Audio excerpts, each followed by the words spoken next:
ഇതിന് ശേഷം അച്ഛൻ മരിച്ചു. ബാബുവേട്ടന് ജോലി കിട്ടി ആദ്യമായിട്ട് ജോയിൻ ചെയ്യാൻ വന്നു സ്കൂളിൽ.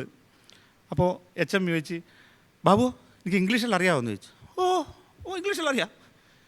അവിടെ ഒരു ഫോമും കൊടുത്തു. കുറേ നോക്കി, സർ ഇത് ഇംഗ്ലീഷ് തന്നെയാന്ന് പറഞ്ഞു. എല്ലാവരും ഇത് ഇംഗ്ലീഷ്. പിന്നെ അരവിന്ദ മാഷാണ് ബാക്കി കംപ്ലീറ്റ് പൂരിപ്പിച്ചു കൊടുത്തത്. ഞാനൊരു ദിവസം ഇങ്ങനെ ആ ഇടവഴി കൂടി ഇങ്ങനെ പോകുന്നതാണ് സ്കൂളിൻ്റെ. അപ്പോൾ എന്നോട് ചോദിച്ചു, അല്ല നിങ്ങളെ കല്യാണം നിശ്ചയിച്ചല്ല ഞാൻ അറിയും, അല്ല നിങ്ങൾ കല്യാണം കഴിക്കാൻ പോകുന്ന കുട്ടി നിങ്ങൾക്ക് എന്തെങ്കിലും റിയാക്ഷൻ ആവുമോയെന്ന് ചോദിച്ചു. ഞാൻ പറഞ്ഞു ഞാൻ കല്യാണം കഴിച്ചു നോക്കണമെന്നാണ്. അല്ല നിങ്ങളെന്തോ ബന്ധു എന്ന് പറയുന്നത് കേട്ടല്ലോ, അപ്പോൾ റിലേഷൻ ആവുമെന്നാണ് ചോദിച്ചത്. അതാണ് റിയാക്ഷൻ ആവുമെന്ന് ചോദിച്ചത്. അങ്ങനെ സ്കൂളിൽ വാർഷികം വന്നപ്പോൾ പൂർവ്വ വിദ്യാർത്ഥികളായ ഞങ്ങളെയൊക്കെ ക്ഷണിച്ചു.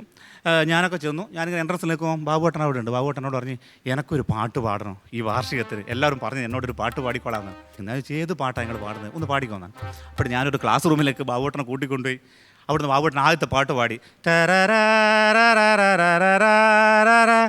ഒരിടത്തു ജനനം ഒരിടത്തു മരണം ചുമരിൽ ജീവിതഭാരം. ബാബുട്ട ചുമരിലല്ല ജീവിതഭാരം,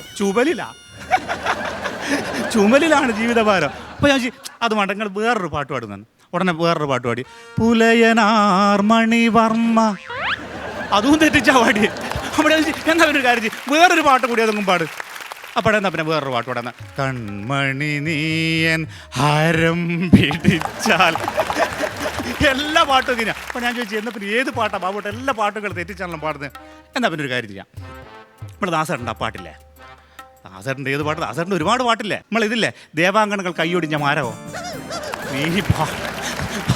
നീ കൈയൊടിഞ്ഞ മാരകോ? അയ്യോ, പുള്ളി അറിയാതെ തെറ്റിക്കാണല്ലോ. ചിലര് കൈന്നിട്ട് ബാക്കി ഉണ്ടാക്കുന്നേ. എന്താ അല്ല, പുള്ളി ലിറിക്സ് എഴുതും. ആനക്കെടുപ്പത് പൊന്നുണ്ടേ ആ പാട്ട് പാടുകയാണ്. അത് പാടിയിട്ട് ഒരു സ്പീഡുള്ള ഭാഗം വന്നപ്പോൾ പുള്ളിക്ക് അത് പെട്ടെന്ന് മറന്നും പോയി ഫില്ലും ചെയ്യണം. കറക്റ്റ് ഒരു പഴഞ്ചൊല്ലും അതിൻ്റെ ഉത്തരവും വെച്ച് പുള്ളി രക്ഷപ്പെട്ട്. മാണിക്കക്കല്ല് കൊണ്ടേഴു നിലയുള്ള കൊട്ടാരമുണ്ടേ മുറ്റത്തെ ചെപ്പിനടപ്പില്ല ഉത്തരം കിണർ പോരൂന്ന്. ഏതായാലും ഒരു കാര്യം ചെയ്യും ബാബുട്ടാ, നിങ്ങൾ സ്പോർട്സ് മറ്റേ ഗെയിംസ് ഐറ്റംസ് എന്തെങ്കിലും അറിയാമോ? ഓടുമെന്ന് ചോദിച്ചു. അതിലില്ല, ഓടുമെന്ന് നിനക്കാവില്ല.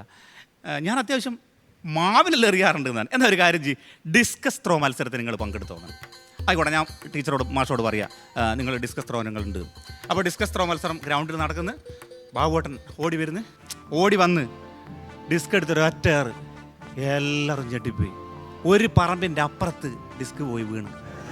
അല്ല ബാബു, നീ നീ ഇങ്ങനെ പ്രാക്ടീസ് ആക്കി ഭയങ്കര സംഭവം തന്നെ, ഒരുപാട് ദൂരെ പോയില്ലേ.